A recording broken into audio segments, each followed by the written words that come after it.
नमस्कार, स्वागत है आप सभी का डीडी न्यूज के इस विशेष सांकेतिक भाषा के बुलेटिन में। आपके साथ मैं हूं संध्या शर्मा और मेरे साथ है मेरी सहयोगी बीना सिंह। आइए बुलेटिन की शुरुआत करते हैं हेडलाइंस के साथ।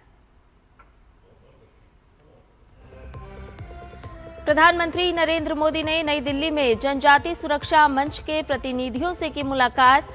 पीएम मोदी ने की मंच के आदिवासी समाज के प्रति समर्पण भाव की प्रशंसा।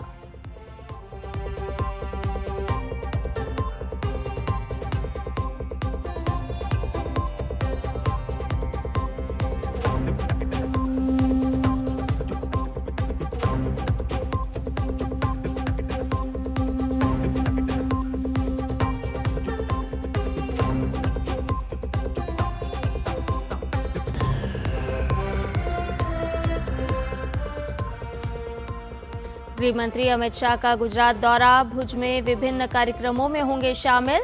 सीमा चौकी G7 का करेंगे उद्घाटन।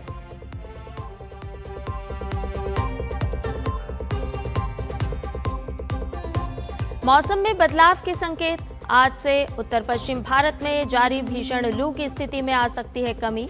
मौसम विभाग की देश के अधिकांश हिस्सों में 31 मई तक आंधी तूफान की भविष्यवाणी।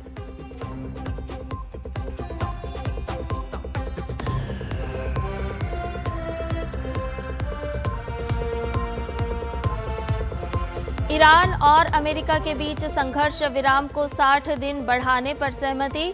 अमेरिकी राष्ट्रपति डोनाल्ड ट्रंप की मंजूरी का इंतजार।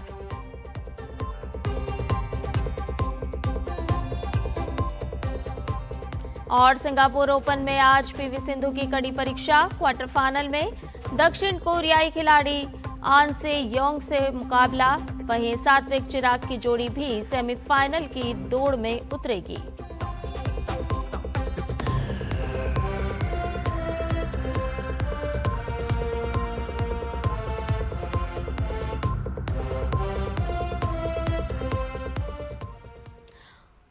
और अब सभी खबरें विस्तार के साथ। प्रधानमंत्री नरेंद्र मोदी ने जनजाति सुरक्षा मंच के प्रतिनिधियों से मुलाकात की। इस खास मुलाकात को प्रधानमंत्री ने सोशल मीडिया प्लेटफॉर्म एक्स पर शेयर करते हुए लिखा, नई दिल्ली में जनजाति सुरक्षा मंच के प्रतिनिधियों से मुलाकात का अवसर मिला। आदिवासी समाज के लिए इनका समर्पण भाव बहुत सराहनीय है। इस दौरान जनजातीय समुदायों के विकास और उनके सशक्तिकरण से जुड़े विभिन्न विषयों पर सार्थक चर्चा हुई। भारत पाकिस्तान सीमा पर सुरक्षा व्यवस्था को और ज्यादा अभेद्य बनाने की दिशा में केंद्रीय गृह एवं सहकारिता मंत्री अमित शाह लगातार एक्टिव मोड में हैं। राजस्थान के बीकानेर सेक्टर के दौरे के महज एक सप्ताह बाद अब अमित शाह गुजरात के संवेदनशील बॉर्डर सेक्टर भुज पहुंच रहे हैं।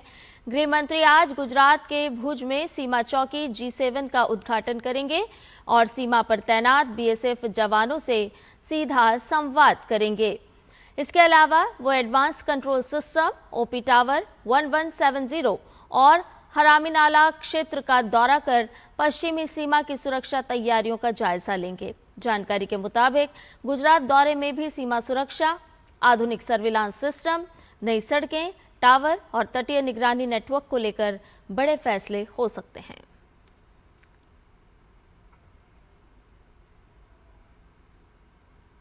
गृहमंत्री अमित शाह ने अपने गुजरात दौरे के पहले दिन विकास को जन जन तक पहुंचाने और आम आदमी के जीवन को बेहतर बनाने का संदेश देते हुए कई महत्वपूर्ण परियोजनाओं का लोकार्पण किया। गृह मंत्री ने गांधीनगर के जेडवा गांव में एक ऐसे तालाब का लोकार्पण किया जो पूरे साल पानी से लबालब और हरियाली से भरा रहेगा। सूखे की मार झेल रहे गांव के लिए ये तालाब सिर्फ पानी का स्रोत नहीं बल्कि जीवन का आधार बनेगा। इसी क्रम में खतराज में अरविंद फाउंडेशन द्वारा नवनिर्मित ग्राम पंचायत कार्यालय का उद्घाटन किया गया। इसके अलावा गांधीनगर के कलोल में मोती भोयन प्राथमिक विद्यालय का लोकार्पण सर्व शिक्षा अभियान के तहत किया गया। गांधीनगर के बाद गृह मंत्री अमित शाह अहमदाबाद पहुंचे, जहां उन्होंने माता उमिया धाम परिसर में नवनिर्मित छात्रावास भवन का लोकार्पण किया। साथ ही अमित शाह ने गांधीनगर के कलोल के पास जलुंद में नवनिर्मित लाइब्रेरी का लोकार्पण एवं जलुंद प्राथमिक विद्यालय का शिलान्यास भी किया। उत्तर पश्चिम भारत में मौसम ने बदली करवट ले ली है। दिल्ली के कई इलाकों में गुरुवार शाम को अचानक मौसम का मिजाज बदल गया और तेज हवा के साथ झमाझम बारिश शुरू हो गई। राहत की ये फुहारें सिर्फ दिल्ली तक सीमित नहीं रहीं, बल्कि उत्तर प्रदेश के गाजियाबाद से भी ऐसी ही तस्वीरें आई, जहां झमाझम बारिश ने तपते शहर को पूरी तरह से ठंडा कर दिया। उत्तर पश्चिम भारत में पिछले कई दिनों से जारी भीषण गर्मी और लू से अब राहत मिलने के संकेत मिल रहे हैं। मौसम विभाग ने देश के कई हिस्सों में आज से भीषण गर्मी और लू की स्थिति में कमी आने की संभावना जताई है। हालांकि राजस्थान, विदर्भ और पूर्वी मध्य प्रदेश के कुछ इलाकों में फिलहाल ये तपिश बरकरार रह सकती है, लेकिन कल से इन राज्यों में भी पारे में भारी गिरावट आने की उम्मीद है। दूसरी तरफ देश के अन्य हिस्सों में मौसम का मिजाज तेजी से बदल रहा है। अगले 2 से 3 दिनों के दौरान उत्तर पूर्व और उससे सटे पूर्वी भारत में गरज चमक के साथ बारिश होने का अनुमान है। वहीं दक्षिण प्रायद्वीपीय भारत के कुछ हिस्सों में भारी वर्षा की चेतावनी जारी की गई है। इसके साथ ही मौसम विभाग ने अलर्ट जारी करते हुए कहा है कि 28 से 31 मई के दौरान उत्तर पश्चिम, मध्य और पूर्वी भारत के कई इलाकों में तेज हवाओं के साथ मध्यम से भीषण आंधी तूफान की आशंका है। ऐसे में बदलते मौसम को देखते हुए नागरिकों को सतर्क रहने की सलाह भी दी गई है।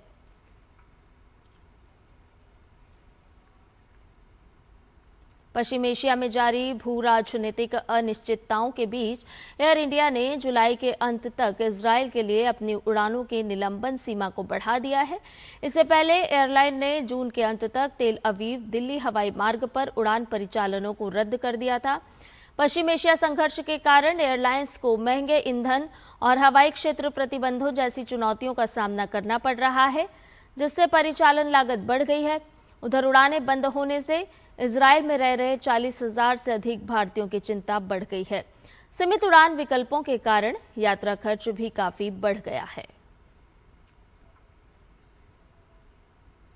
अमेरिका और ईरान के बीच 60 दिन के लिए संघर्ष विराम बढ़ाने के लिए एक समझौता ज्ञापन के मसौदे पर सहमत हुए हैं। हालांकि इस सौदे को अभी भी राष्ट्रपति डोनाल्ड ट्रंप से अंतिम मंजूरी मिलना बाकी है।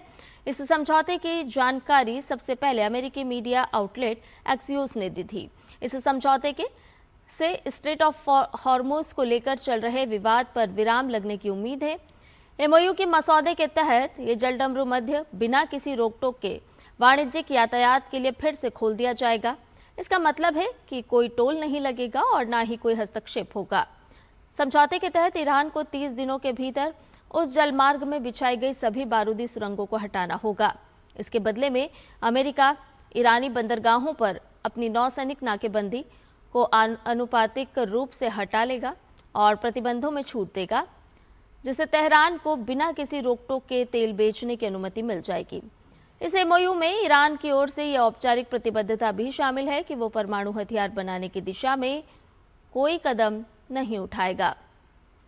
उम्मीद की जा रही है कि 60 दिनों की इस वार्ता अवधि के दौरान ईरान के पास मौजूद अत्यधिक संवर्धित यूरेनियम के भंडार से जुड़े मुद्दे पर सबसे पहले चर्चा की जाएगी।